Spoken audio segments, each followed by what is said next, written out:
Passing करनी है तो हाँ हाँ गरीब तो हमारे यहाँ विभाग के बैठे आप देखें। मैं चाहता हूँ जितनी जल्दी हो, क्योंकि 2-3 सड़कें और हैं, हमने इसकी पासिंग करनी है ना। और एक जो यहाँ मुद्दा आया कि पानी की हमारी जो पाइप्स हैं वो बहुत पुरानी होगी, तो मेरा हमारे अधिकारी यहाँ बैठे हैं, मेरा स्पष्ट निर्देश है कि आप उन पाइप्स को बदलें। पाइप्स की कोई कमी नहीं है ना। अगर आएगी तो मैं हूँ यहाँ, है ना। तो आप क्योंकि अब क्या है कि वो पुरानी पाइप्स है, खराब भी हो गई है ना, खराब भी हो गई है और आबादी बढ़ गई है। अब तो इतने पहले कितने, है ना। तो ये आपने देखना है ना। इसमें थोड़ा समय लगेगा, लेकिन जो मैं बोल रहा हूँ वो पत्थर की लकीर है ना। इसमें भी जो है काम होगा, और मैं इस बात को जो है खुद जो है सुनिश्चित जो है करूंगा।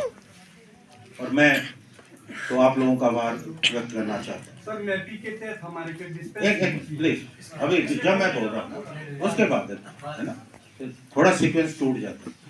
तो एक बात मैं आपका आभार व्यक्त करना चाहता हूँ कि आप लोगों का मुझे बहुत सहयोग रहा, और मैं इसलिए भी आभारी हूँ कि इस पंचायत से आपने कांग्रेस पार्टी को भारी बहुमत दी। और जब मैं पार्टी का अध्यक्ष था उस वक्त मेरी सोच नहीं थी कि मुझे चुनाव लड़ना। मेरे मन में एक इरादा था, मैं राहुल गांधी जी को जो है प्रॉमिस करके आया था कि मैंने हिमाचल में कांग्रेस की सरकार बनानी, लेकिन केंद्र का दबाव था, पार्टी अलकमान का, कि आपको चुनाव लड़ना। आपने देखा होगा जब मैं पार्टी का अध्यक्ष था तो मैं आया ही नहीं दौरे में कभी, लेकिन जब पार्टी ने मुझे कहा कि आपको चुनाव लड़ना, वो शायद इसलिए भी क्योंकि हिमाचल में कांग्रेस की एक नई लीडरशिप, उनको था कि एक नई लीडरशिप हमको पैदा करनी है, क्योंकि माननीय वीरभद्र सिंह जी का बहुत योगदान रहा, वो नहीं रहे, पंडित सुखराम जी नहीं रहे, बहुत सारे हमारे नेता हैं, विद्या जी हैं, उनका योगदान रहा, लेकिन अब उनका स्वास्थ्य ठीक नहीं। तो जब मुझे आदेश हुए तो मैं बड़ा परेशान था, और वाजिब था कि मैंने तो क्षेत्र का दौरा भी नहीं किया था, लेकिन जब हुक्म था पार्टी आला कमान का तो मैंने फैसला स्वीकार किया।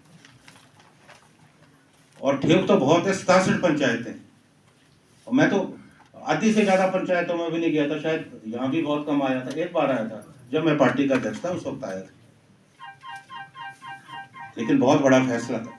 अब कई मेरे साथी मुझे बोलते थे कि आप ऐसा करो, आप शिमला से लड़ो, शिमला आपके लिए बहुत ईजी है।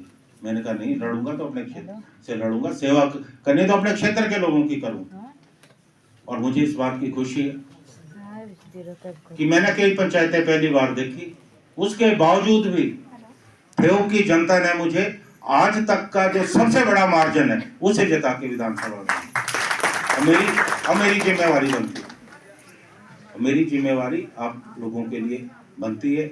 आप लोग मेरे परिवार की तरह हो। और चुनाव के वक्त में जो हमारे विरोधी थे वो एक बात कहते थे कि कुलदीप राठौर तो बहुत हाई प्रोफाइल लीडर, कि अगर आपको मिलना है तो उनसे मिलने तो आपको दिल्ली जाना पड़ेगा। तो आप देख रहे हैं, मुंह तो आप किया हुए, मुंह पे तो थोड़ी नहीं सुना। तो मैं आपके बीच में रहने वाला, क्योंकि आपका और हमारा जो है एक परिवार की तरह नाता है। और मैं बड़ी स्पष्ट बात कहता हूँ, आम पॉलिटिशियन की तरह नहीं कि हर बात के लिए हाँ की करना कुछ नहीं। जो काम मुझे मालूम है करना है, मैं निश्चित तौर पे उस काम को करता हूँ। जहाँ मुझे लगता है मुश्किल है उसके लिए मैं संभावनाएं तलाश करता हूँ।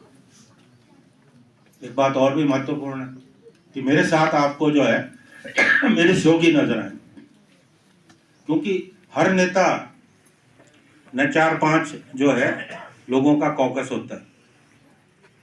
ये हमारे मुस्कुरा रहे हैं तो अब आप उनको कॉकस बोलो या चमचे बोलो, तो मैंने कोई चमचा नहीं रखा, है ना। मुझे पता है कि चमचे नेता का भी सत्यानाश करते हैं और इलाके का भी सत्यानाश करते हैं।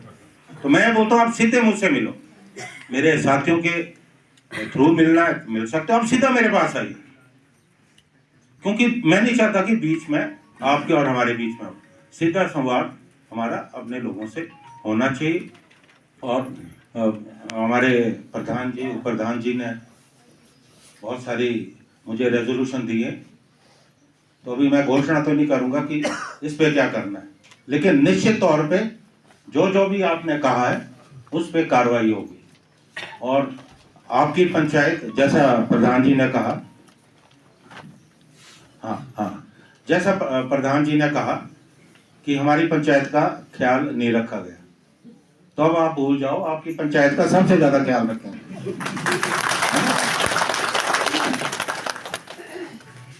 एक अंत में जो हमारी सोच है, अब ये कहिए कि अभी हमारा सपना है, मैंने देखा कि जब मैं दौरे कर रहा था कि हमारा जो लो एलिवेशन है वहाँ पानी की बहुत कमी हो रही है, हमारे बगीचे सूख रहे हैं। तो हमने ये तय किया कि जो हमारा निरथ डैम है वहाँ से हम सिंचाई की योजना शुरू करें। और हमारे इस क्षेत्र की 28 पंचायतें और लगभग हमारा जो है 6400 हेक्टेयर उस स्कीम के अंतर्गत आएगा।